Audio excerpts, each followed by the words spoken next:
everyone, welcome back to my channel. Today I am filming a Q&A. I asked you guys on Instagram to ask me some questions that I either haven't answered before or something a little more interesting than the typical questions that I get, because I have done quite a bit of Q&As before. I'm really excited to be filming this video. If you guys want to be a part of the next Q&A, you guys can follow me on Instagram because I will be always posting on there. But I never post on YouTube. I should post on YouTube that I'm like doing a Q&A, so you guys should go and follow. But yeah, follow me on Instagram if you guys want to be part of the next Q&A. Thank you guys again for asking me so many questions. I'm just gonna go through the list of questions and start answering them. I have gotten so many questions on me and Keon and how we do long distance and how we met and all of that stuff. So I have a video with him actually when he visited me in North Carolina where I talk about how we met, but we actually met at a work training event. So I used to work for Accenture. He also works for Accenture, and we met during training, which is really funny.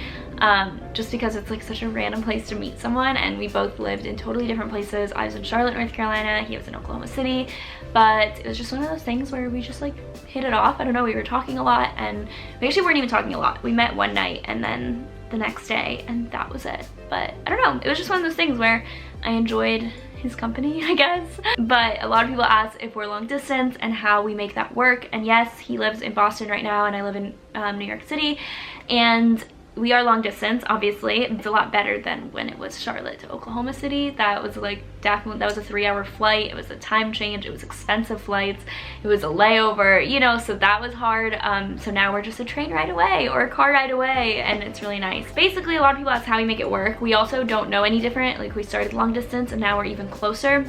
But I think the number one thing is just communication. We talk a lot. We are texting throughout the day, but it's not one of those things where it's like if he doesn't respond in 5 hours, or if I don't respond in 5 hours, it's like, where are you? Like, what are you doing? We're not like that at all. We're both very independent people, which I like. Both understand that we're like doing our own thing sometimes, and that's okay. And then also we FaceTime every single night. Like, sometimes if we can't FaceTime at night, it's fine, but we definitely try to FaceTime every night. He calls me on his way to work in the mornings, and then we talk before bed. So it's nice. And now we are able to see each other like probably every 2-3 weeks, which is actually really good. And I do have a more flexible work schedule, so it's easier for me to go at like weird times when things are cheaper. But he comes to visit me too. He works from home on Fridays, so that's also easier too, so he can come on a Thursday. But yeah, that's definitely something a lot of people were asking, and I think that's just how we make it work, is that we see each other often enough and we understand that we're both busy, so we're not like obsessed with each other where we're talking all the time, and we make sure to talk every single day. And FaceTiming is so much more important than texting. That's why I don't care if we don't text as much throughout the day, but like I like our FaceTimes at night, because it's, I mean, yeah, it's not like you're physically there, but it's the best you can get without being physically there. I feel like long distance relationships would fail if it wasn't for FaceTime, so thank you, Steve Jobs. A lot of people ask me questions about New York City. So this one person asked me, does the New York City energy sometimes overwhelm you? People have asked if I like New York, what's the most negative part about living in New York City? And to me, the answer is no, the New York City energy does not overwhelm me. I think I was like born for this type of energy. Like, I feel like New York is one of those places where you are either love it or you hate it, and there's no in between. And if you don't love it, then you really shouldn't move here, because if there's so many negatives of New York that like if you're not obsessed with it, then you're probably not going to love it, or you're not going to last here. And I say this as someone who's only been here for 4 months, so please keep that in mind. I have not even lived here a year yet, and I'm excited for when I can make my video of like when you're living in New York City, like what I learned after a year. I visited so many times. I have so many friends here. Ever since I've been here, I've been completely obsessed with it, and I am so in love with this place. Like, it's one of the most magical places in the world for me. And like I said, you love it or hate it. Some people are like, I don't understand. And every time you post about like how much your rent is or how much things cost and how like crappy quality you're living in, people are like, oh my god, where I'm from, in my small town in Minnesota, I can get a place for $500 in a 6-bedroom home with a lawn and an acre. And I'm just like, okay, that's great. Like, live there, stay there, that's awesome. But I would not be happy living in a small town like that. Like, I am so happy here. So it's one of those things where like you see those comments and you're like, yeah, but you're in a small town versus New York City. Not that one's better than the other, but like, come on. And anyways, besides that, I have been absolutely obsessed with it. The energy does not overwhelm me here at all. The negatives, of course, it's the weather sucks. It's expensive as hell. Oh my gosh, it's so expensive here. It smells sometimes. There's a lot of people. It's crowded. There's a lot of negatives, but so that's why if you're not like absolutely obsessed with it, then you're not gonna like it. Someone asked me if I want kids, and if so, how many and when. I want to have kids before I'm in my like mid-30s. Like I would like to have children already by then. So I think late 20s, early 30s is the best time for my life to have kids, in the sense of where it's going now. Like I'm 23 right now, so I'm probably not gonna have a kid at 25.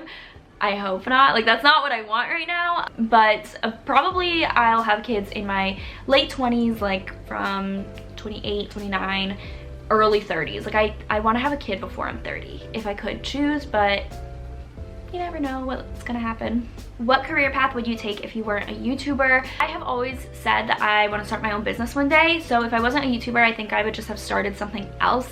I feel like right now that is what I'm doing. Also, like I have my website, nataliebarbu.com, and I am looking to expand that in so many different ways and to just create a brand, and like I'm so excited for the new year to like start things with that. But I think I would just always be an entrepreneur. I think I would probably have worked at my corporate job a lot longer because I wouldn't have like the financial means to quit at an early age, but I would not be working there for my whole life. Like I would always have gone to start my own business, because that's literally been what I've said I wanted to do since I was like in middle school. What is the hardest thing you've ever gone through? Get deep. I feel like we only know happy Nat. Funny, because I do only show you guys like really good things. Like I don't show you guys if I'm upset, if I have struggles or anything like that, because I just don't feel the need to put that online when I don't even want other people like in my real life, quote unquote, to knowing that. I think that one lesson that everyone should take away is that you never know what people are going through. You don't know their struggles, you don't know the relationships they have and how those affect them. You don't know anything really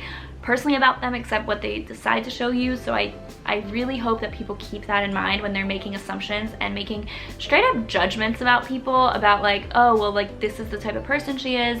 I feel like you should know that you don't know me personally, and even some people in my personal life don't know me super deeply, I guess. So keep that in mind when you're judging people on the internet. I think just some struggles in general are like things I've had with relationships, and I'm not talking about like romantic relationships, but relationship with friends and family. I think people don't talk about the dynamic of families and how that can affect people, and I love my family so much. There are things that I have had, like me and my parents fight a lot sometimes, and some people in my family we butt heads a lot, and I guess what I'm trying to say is that there definitely have been things like with my personal life, like with family relationships, with like parent-child dynamics, with sibling dynamics and stuff like that, that have definitely affected me a lot. And I love to death my family, and I think I've had an amazing upbringing and an amazing childhood, and they've raised me so well, and like I'm so freaking thankful for my parents. But there are some things that I don't talk about. I feel like sometimes I'm different than them, and it's one of those things where it's like when people are different than other people, like you can get into more fights and things like that. And this is so hard to say because I am not getting into detail because I don't want to, and I don't think it's necessary, but just I think that's something that has affected me a lot that I have literally never talked about on this channel. I hate talking about this online, but I feel like I should like mention it slightly. Family stuff can be tricky that people don't show, and I think family stuff is the stuff people don't show at all. Like that's some stuff that like people really don't open up about, family issues. Like if you're fighting with your mom or you're fighting with your dad, or you're not gonna post that online, but it's like if you break up with your boyfriend, you'll post that online. I guess I want you to take away from that, like yes, you do only know happy Nat, and I am a very happy person in general, but I don't share with you guys everything. So many people make assumptions online that's just like so blatantly not true. Like, does that make sense? I'm sorry, that was a really bad answer, but yeah, sorry, that was a bad answer. What are your 2020 resolutions on a lighter note? So my main resolution is actually to start saying no to more things. I have been saying yes to absolutely everything, and I need to start realizing that my time is valuable and I can't say yes to everything. And even if people are like, oh, please, like, can you do this for me? If I physically cannot do it, if I'm busy, if I don't want to, and I just need to start saying no to people if I have too much on my plate, because I do a horrible job at doing that now. Like this week I have something that I'm doing which is a not paid thing. It's something that I am very busy with, and I'm like, I don't have time for this, and I'm doing it kind of like just because I just said yes. And I'm like, why did I say yes to this? Like, I shouldn't have said yes to this thing that I have going on. Yeah, that's my goal for 2020, is to be a better planner and to stop saying yes to literally everything, because I feel like I'm like the go-to person. People are like, oh, I need a favor, like, are you available, like, can you do this for me? And then I'm like, yeah, sure. And then time comes down to it, and I'm like, why did I just agree to say yes to that? And I feel bad flaking, so I'm just stuck. What are your religious beliefs, and how have they formed into what they are today? If you guys don't know this, on my channel, I am a Christian. I like going to church. I like being involved in community. I am one of those people that, like, my parents aren't like telling me to go to church, but I do genuinely enjoy doing that myself, and I like finding one that has like a better, like, has a community where there's like people my age, and I like think the message is solid and stuff like that. To me, the way that it impacts my life a lot is the way I treat other people. I think that everyone is worthy of love and respect, and I think that's something that comes to me from like reading the Bible, and I've been reading a lot of like the gospel chapters, which is like Matthew, Mark, Luke, John, and to me it's just showing me like how Jesus lived back then, and how he was so kind to people that like society hated and thought that they were total outcasts and they were not looked at as like good people, and he brought them in and loved on them, and that's something that I want to embody every day. So the way it the way it forms my everyday life and the way I live is the way I treat people, and how I view like my like morals and things that are right and wrong, and that's just what I personally believe. So definitely the number one thing though is just like treating people with kindness and with love, and today it's so easy to not do that, and it's so easy to be like the righteous person, and in the Bible there's talks a lot about like righteous people, and I just see that so much today. And it sounds cheesy, I know, but if you guys are curious, highly suggest that you guys read Matthew, Mark, Luke, John. Any of those books, just start in it. It's like honestly like a story, like it's so good, and I really enjoy it, and I feel like that's like the best way to understand what Christianity is by reading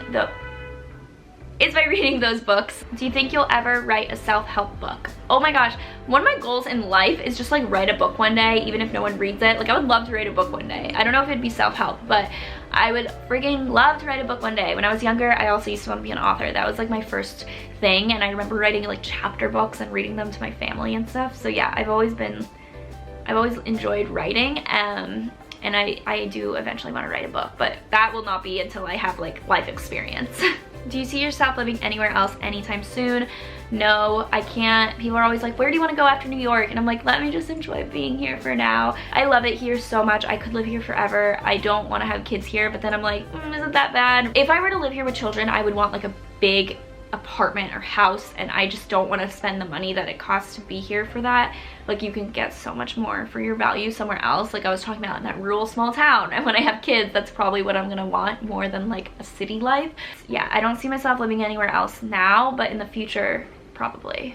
Someone asked if I'm ever gonna film with Keon, or if that part of my life will always be private. I like keeping some things private, as you guys know. As I've kind of like said in this video, I think that keeping certain things close to your heart that are private is really important, because I don't want anyone else's opinion. I remember getting a comment already about like saying like, oh, he's so immature, like already got his first like hate comment, and to me I'm like, okay, no, like he did not sign up for this. I don't want to get other people's opinions involved in this. Like, do you know how long he's been in my videos for? If you combined all the clips with him in it, it's probably a total of like 4 minutes, like barely anything, and he's already gotten like a comment saying that he's like immature. To me, I'm just like, no, I don't want that. Like he's a part of my life, so I'm going to put him in where I think is like fun. Like we're going to SantaCon together, so like yes, I'll like film some clips with him and stuff, but I don't want to like showcase him to the internet, because it's something that I don't need other people's opinions on, especially ones that don't know us personally. And I want to keep that part of my life private. Like I keep it open enough where you guys know about him. He's in the videos sometimes, but it's never gonna be like a joint thing, and it's never gonna be something that I'm like completely shoving in his face, because he's also like doesn't love that either. Someone asked if I'm still friends with my exes. no, not really. We don't have like bad blood, but I would never say that we're like friends. Like first boyfriend, if I see him, I'll say hi, and like if we're in the same group, then like we'll hang out together and stuff, and it's not awkward at all, and like I'll have a conversation with him, like it's totally fine. But it's not like I'm talking to him all the time, or like I don't even know what he's doing with his life right now. So like it's not like we're friends, but we're not awkward with each other.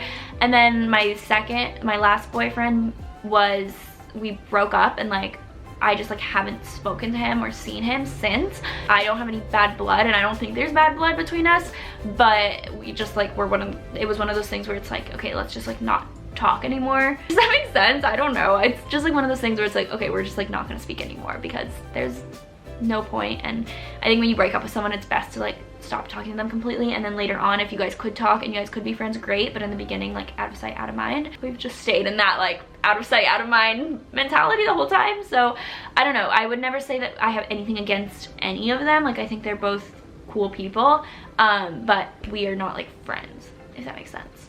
Okay, those are all the questions I am going to answer.